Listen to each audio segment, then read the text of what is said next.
Hello everyone, this is CJNovo992 and today we're back for another brand new video.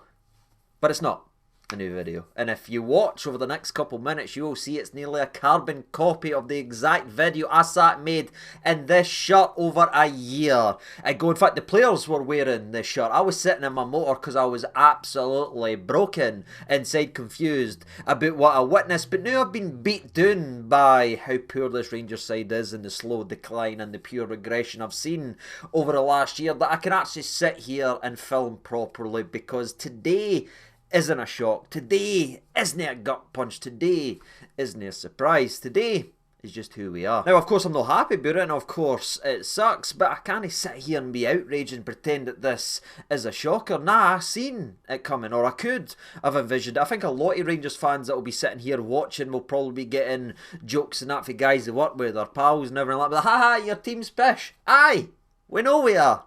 Ask any Rangers fan, would tell you prior to the game there was nobody more nervous about going to Rugby Park on an early kick-off than the Rangers fans. And that's before Celtic and Aberdeen dropped points yesterday. And I'm going to throw Aberdeen now in there, ladies and gentlemen, because it gets to the stage with the way this team has been gutted of quality, belief, tactics, style of play, that you could genuinely argue we're closer now to Aberdeen than we are to Celtic. And until the two sides meet and we see how that goes, that's a fair comparison to make right now, because Aberdeen were able to do what we couldn't do: go to Parkhead and get a result, show balls and determination to come back for 2-0 down. Every Rangers fans knows we've got on that dressing room. We're 2-0 down at Parkhead. We know what that score is ending up finishing. We've not got whatever that missing ingredient actually is. It could be cojones, and then you look at it and you come in and what we limp over the line again after being gifted an opportunity, a gifting to do this. We could close the gap for what?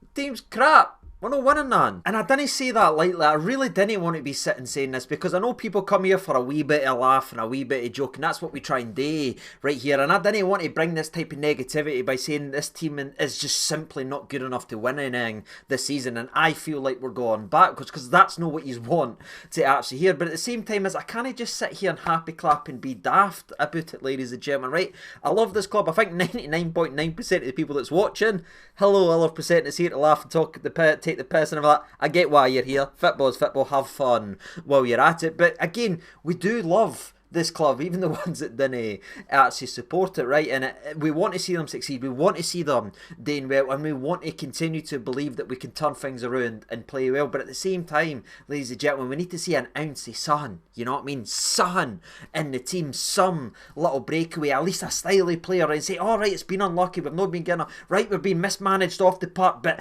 we're playing the right style of football, we've got the right tempo, we're just being unlucky, we just need a wee bit of time. There is none of that, unfortunately, ladies and gentlemen, and that's something we need to actually go ahead and speak about in today's video, because Phil Clement is going to be heavily spoken about in many different aspects. And I know it's a very touchy situation for a lot of people, because on one hand people will scream and shout, this man is getting flung under the bus by the board that's been dreadful, and the mismanagement for years, and the failed signings by previously sacked managers. And trust me, I get that. We've discussed it right here at the channel. But at the same time, ladies and gentlemen, empty offices and the building at Ibrox doesn't change what he can implement on the park in terms of tempo, a style of play, and just any sort of game plan. And that's what we need to sit and look at now as we sit and talk about Phil Clement's Rangers side. The things he can influence and change on the park, he is not doing, ladies and gentlemen, because I'm going to show you a wee graphic in the next minute or two, right, that's going to really break down just how little change and how little progression we've seen under a year of management under Clement than what was previously here and deemed not good enough under Michael Beale. And that's his stats. It's now on your screen. That's today's stats, ladies and gentlemen, in the 1-0 loss to Rugby Park. And you can see that with the shots and the passes and everything like that, right? Stay with me for a second. Now, this is a year ago, over a year ago, under Michael Beale, when we started the season off with the exact same result, the 1-0 loss at Rugby Park. That is Michael Beale's Rangers side. Look at the stats and statistics. This is Phil Clement's Rangers style and stats and statistics. I have to ask you, who's currently tuning in to the video, what's changed? Ladies and gentlemen, what have we progressed with? What has changed? It is absolutely terrifying how similar of a side and how similar we still play under a complete new manager and a complete new setup. Absolutely nothing has changed. Look at it, it's on your screen. The stats don't care about people's feelings, and that's what's there to be seen. We have not progressed at all, and at least Beale, for that loss, had the excuse of trying to bleed in 7 new players gone to Rugby Park to start the season off, just having signed them a couple of weeks ago. I've got to ask, ladies and gentlemen, what's Clement's excuse for playing as badly today as we did over a year ago under Beale? I don't think there is one. And look, I'm quite clearly not trying to say, oh, Beale should have had more time, or Beale was that. Certainly not. He wasn't good enough, but neither is Clement right now either. And again, we're at the exact same position. Everything you look at, we play the same way, we go about the same way, we get the exact same type of results. Nothing has changed under a year in management. And I get it, people will say, oh, this has been wrong, this has been wrong, this has been wrong. But again, a manager's able to change and tweak stuff on the actual park. And there's been numerous examples of that. When a manager has a clear philosophy and a style of play, he can inject it in to the team. The likes of Ange Postecoglou, we will be playing that Spurs side in a couple of months' time, or a couple of weeks' time, I should say. You look at the change he's done in the Spurs side almost overnight. He went in and joined Spurs when they were a sort of counter-attacking defensive side, and overnight, in the space of a couple of weeks, he changed them completely to sort of balls to the wall. We know Ange Postecoglou obviously from Celtic, but the English fans were like, what on earth is this Spurs side? They knew just all attack, all attack, all attack. We've seen it with the likes of the Aberdeen manager, we've seen it with the likes of the Hearts manager. You can change and implement your style right away and get organisation. For me, in a year of management under Clement, I didn't see any change, and I think we've shown that already in today's video, so I'm not going to keep circling the old wagons, but we're the exact same team a year on under Clement than we were previously under Beale, and pretty much every stat and statistic you look at suggests it. The only thing you could say is we're arguably, unfortunately, a worse side. And that's a horrible realisation to have about your team, that there is nothing and no progression going forward. You're standing still, or what I believe we're actually going backwards and actually getting worse. Because again, last season we won a cup, yeah, but did we win the main objective? No, we absolutely crumbled and fell away towards the end of the season. So last season we weren't good enough to win what we wanted to win in terms of a trophy haul, and this season we're even worse as a team, in my opinion. So that's why I said a couple minutes ago I don't feel that we're going to win anything, because I just don't believe in this Rangers team, and I don't believe we've got a style of play that can bring success in Scottish football, because of the lack of tempo and the way we go about our business doesn't bring results. And Phil Clement's win ratio certainly shows it. And I think that's enough talking about the actual manager. And again, a lot of this video so far has been discussing the manager. People say, well, what about the players? Well, give me a couple of minutes. You know what I mean? If the full length of the video is actually been watched, you should hear the players getting roasted and that as well. But at the same time, as I feel like Clement's going to be a heavily talked about subject, it's going to be online, it's going to be everywhere in the comments, people's going to ask me my thoughts and opinions on it. Well, that is my thoughts and opinions. It's been a year in the job. I don't think he's improved us and injected anything into our side at all. I don't see any changes from who we are now to where we were under Michael Beale. So that's how I feel about the manager. But let's go ahead and talk about these players now. And again, if I sat here and said they're not good enough, would that surprise anyone? Again, no. And it's just frustrating to watch a team just plunder along like this. But again, you reap what you sow, and what we've sowed, ladies and gentlemen, as a side that's simply not good enough to win games, and certainly not good enough to capitalise on a mistake from the rivals or a slip up from here. They've just no got it, troops. And it's really crap to actually say that, as again, this was the most predictable result in the world. The second Celtic dropped points yesterday, every Rangers fan went, oh no, because we know there's just a lack of something in this Rangers dressing room. We've not really got that leader. We've not really got that type of leadership anywhere that can drag a team and spark a team. Because if you look at how we started this game of football after getting that boost, with how poor we've been this season. Oh, we're starting to keep clean sheets. We're starting to beat the duffer teams in the league. We're actually a good side now. CJ, are we? Ladies and gentlemen, you kept limping over results, and in the second we get an opportunity to chop down some of that advantage to the likes of Celtic. Look at the way we started this game of football. Slow, ponderous, centre back to recycling in the middle. He passes it back to the centre back. Suter passes to Proper passes to Barron back to Suter. Air and air and air. Again, no one brave enough to get on the ball and be the difference maker. And you know, when I think back to the previous Rangers teams that weren't even successful enough to actually go and win the league title, we at least had people that was willing to step up to get on the ball to try. And we used to have the likes of Joe Rebo, even Glenn Kamara, who got chased out of the football club, the likes of Alfredo Morelos as well, for all his faults and what he would at least get on. And as Ryan Kent, a man that was absolutely lambasted for everywhere and was maybe down tools at the end, at least he would get on the ball and try. Even Todd Cantwell, who everyone absolutely despised because his TikToks and his absolute cringe fest captions he put out,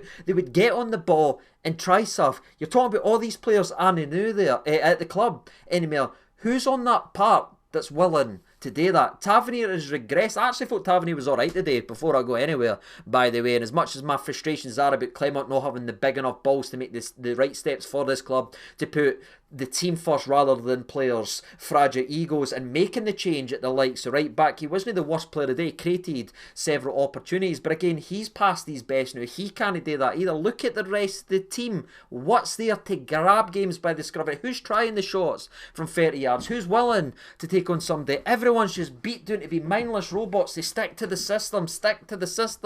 What is the system? To pass the ball about and recycle, hoping Kilmarnock at Rugby Park's going to come out and create gaps. This was the downfall of Giovanni Van Bronckhorst. This is what he couldn't figure out, that playing nice football doesn't translate well to Scottish football, because the slower you play and the more you keep the ball, the more it suits the opposition that didn't want to come out, that are willing to stay in the gaps and are willing to park the bus. We could have just kept that all day and no scored. And again, I said that under Beale, I said that under Gio. Why on earth haven't we realised we need to play quicker and put these teams under pressure? Is there no a clear example of, say, a Celtic side that's winning every trophy under the sun, winning games, scoring late winners, scoring lateness, scoring all these goals by playing that way? Can we no look over and say, well, that's working, should we maybe try it? No, let's just keep doing what has been failing us for year upon year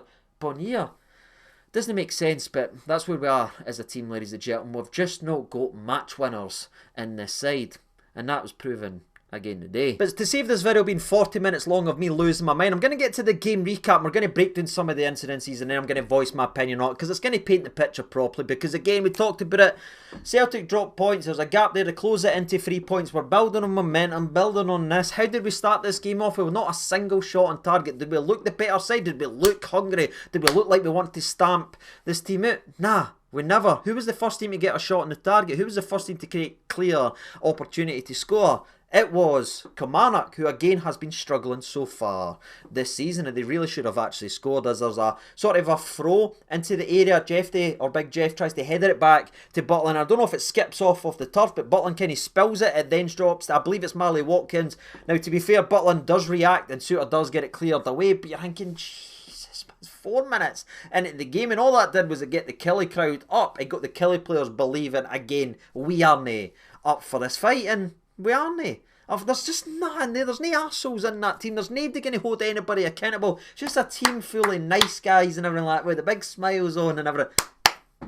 That's how it is, and it's both on and off the park when you look at the manager as well. But you know the old saying, nice guys finish last. Well, I wish somebody would tell the team, does anybody care? Anybody want to put a marker down? Anybody want to do anything? Or do you just want to stick to the same crap that's not working? Well, you know how it went. And speaking of nice guys finishing last, we now need to talk about Dessers, who again probably put in the worst 45 minutes I've seen on a Rangers shirt in a very long time, and he was at the focal point over the next couple of opportunities. One of them, Barami, sort of headers it down the line. It gets to the byline, tries to pull one back, and I swear Dessers doesn't make a single ounce of a run towards the ball. He's just wanting the ball to magically come to him just at the edge of the box, even though there's 3 Kilmarnock players. Do you want to maybe run to the front post? Do you maybe want to run to the back post, expect the cross? Do you maybe want to put the defenders under an ounce of pressures, Dessers? Or do you just want to...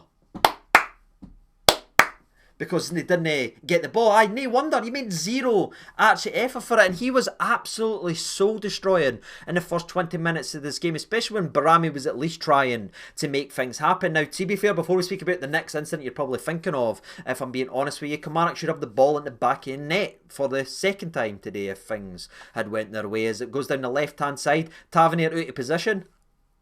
Do you know what I mean? The ball comes into the mixer, and I think it was Matty Kennedy that doesn't get onto the ball to tap it into the back of net, but that was inches, that was a warning sign. Diamande was the closest one to closing Dooney's man doing the actual channel, and it's just same self-inflicted crap that we haven't addressed for months, maybe a year.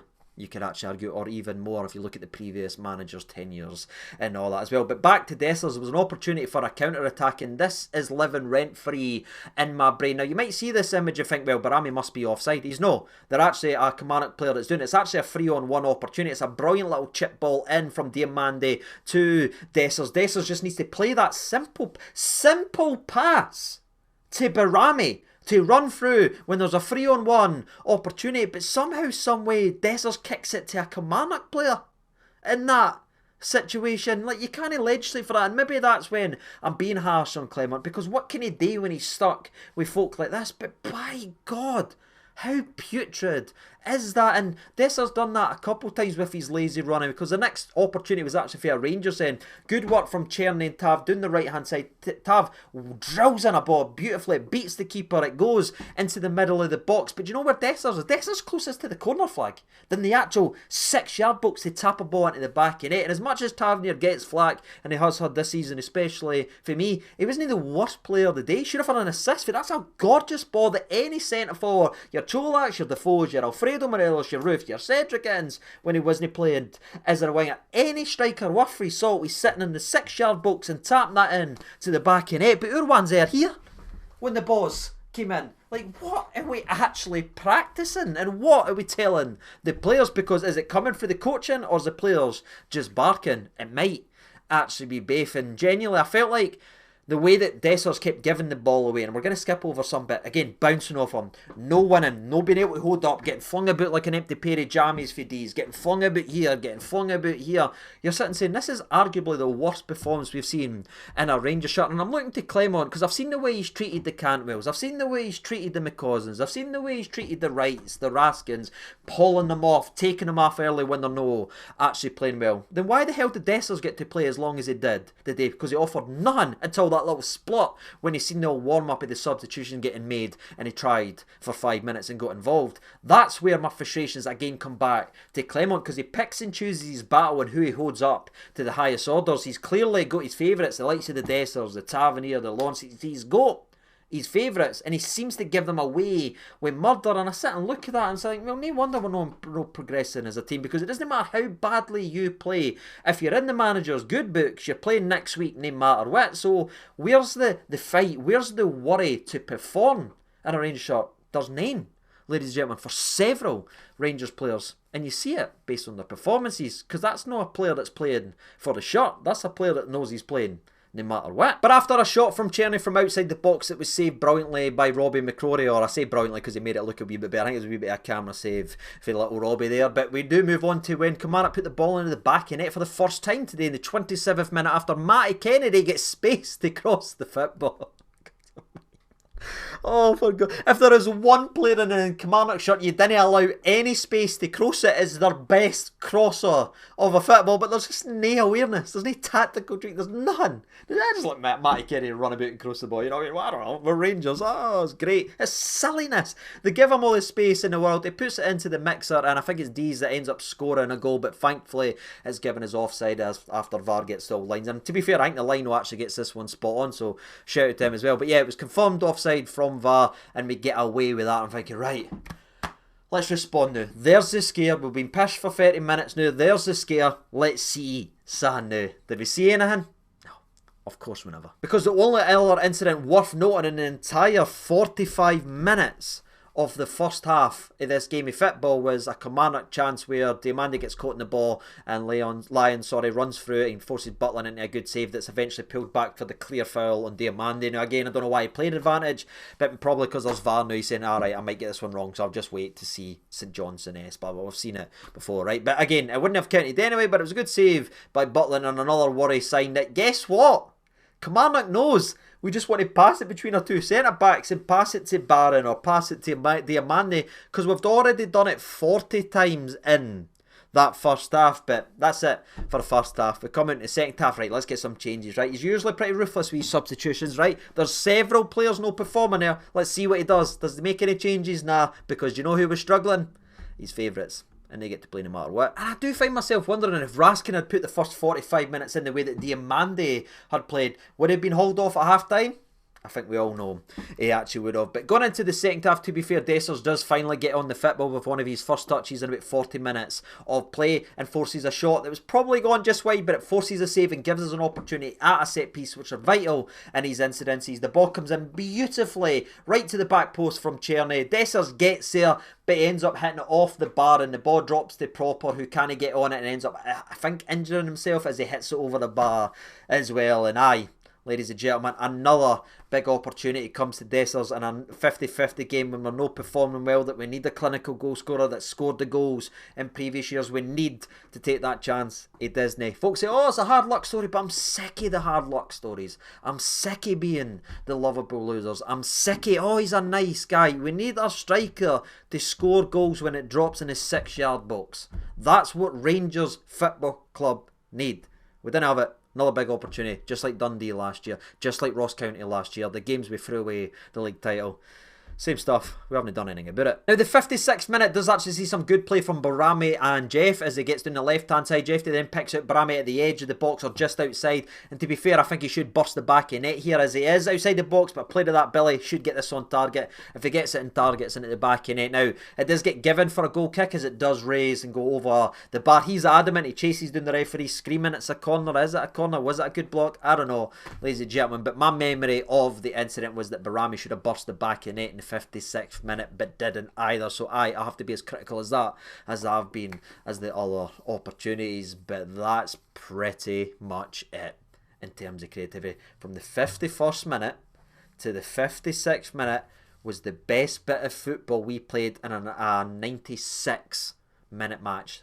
That was it. That's what Rangers were able to do today versus a side that had conceded 17 goals in the last 7 matches, that's been struggling all season. That's what we were able to muster. 5 minutes of genuine football. Is that good enough? Is that where our standards have fallen? 5 minutes at Rugby Park. Honestly, it disgusts me the way we go about our business. Matt Kennedy nearly scores again from a cross that comes into the mixer as Suter ends up headering the ball up in the air that gives Tavernier a 50-50 with Big Vassell, and Vassell just throws him about, ends dropping to Matty Kennedy, but he balloons it over the bar. You're thinking, alright, we've got away with that one. We then have a couple quick fire corners. One of them dropped to the back post to Suter, forces a save for the keeper, but for the actual counter attack it goes to the halfway line. Jeff falls over, Kennedy runs through again, but Tav does well enough and Butland does well enough to save the actual shot, and you think, right, come on, it could genuinely be 4-0 up. Yeah, honestly, they could have scored 4 goals up to the 70th minute, and you probably couldn't argue with the chances and the clear chances they had. But again, we're riding our luck. We're lucky. We're going to nick this, you know what I mean? A cheeky 1-0, that's what I predicted in the prediction where I said it's going to be ugly. We've not got any tempo. Clement will only make the changes that need to be made. If we're going to win the game, it's going to be a disgusting, stinking 1-0. And I thought, you know what? This could be here. We're playing pish. I didn't see where the goal's coming from, but it could be, ladies and gentlemen. And we end up making a couple substitutions as the likes of Eggman comes on, Kieran Dowell comes on, Raskin comes on, Balogun comes on. That's what we'd go ahead and do. And did it offer any real spice to the game apart from a couple set pieces? One of them were Tavernier shot from a corner.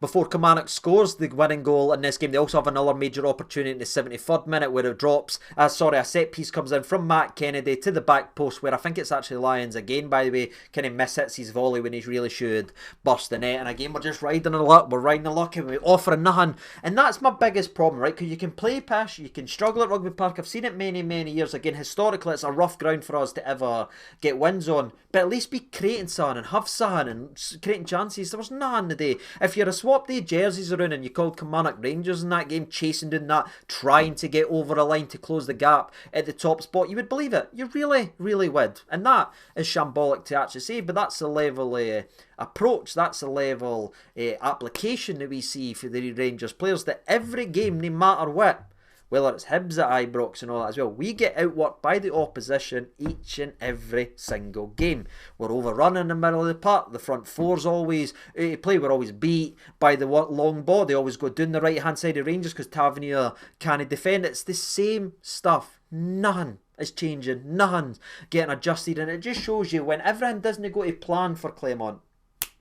When our plan A doesn't work, we've not even got a plan B. Remember I used to make that joke under Michael Beale, plan B is doing plan A better? Yeah, there's not even that, because we just completely devolve into just hoofball football and there to go again. And maybe the cruel irony is the way we lose this game. David Watson trottling on the park, first touch, hoofball up the park, Suter gets flung out the way by Marley Watkins.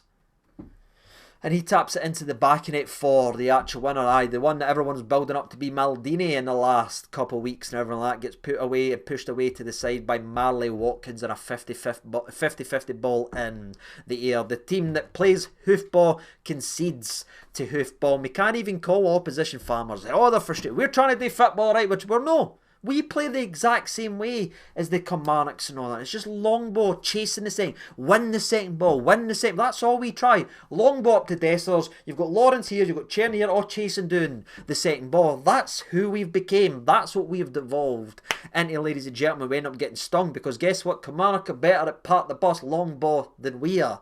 Surprise, surprise, they'll be doing it a lot longer. But that's it, ladies and gentlemen. No Eggman goes close in the last couple of minutes after a nice little spin by Dill. To be fair, plays it in and it goes just wide. But you know what I mean, ifs and maybes and all that. It's a deserved win for Kilmarnock. Could have been more, probably should have been more, and it's a deserved loss for Rangers, which comes to no surprise to anyone, unfortunately, as it's a very, very sad and sickening watch, these Rangers players. And you know, I want to ask if anyone is still here, and I don't know how long this video is actually going to be, and if you are still here, I'd love you to answer one question, right? If this wasn't the team you loved, if we didn't support Rangers, right, you just take the jerseys off them and you put any other jersey in the world football to watch, would you actually pay money to go ahead and watch it? If you didn't have that love for the club and that support that's built in to the, if you didn't love this team, would you pay your money to watch that?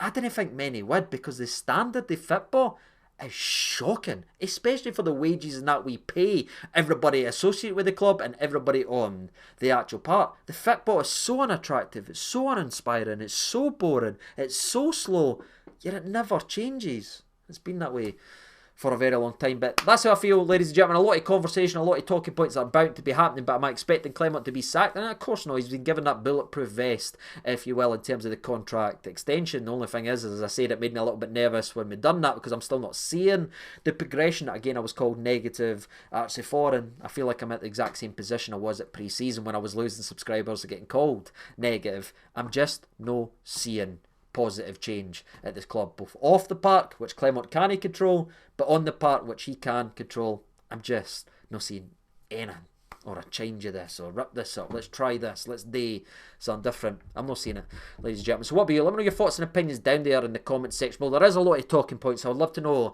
your opinions on it. And look, if I'm wrong, if I'm too close to it, if I'm too emotional in this game, you can let me know down in the comment section below. But I feel like I've been pretty damn fair. I want Clement to succeed. He's just not giving me anything. He really isn't he? What about you? Again, let me know, and as always, I will see you Wednesday for the Europa League preview, and until then, I've been CJ On2. Thank you so much for watching. All the best, and bye-bye.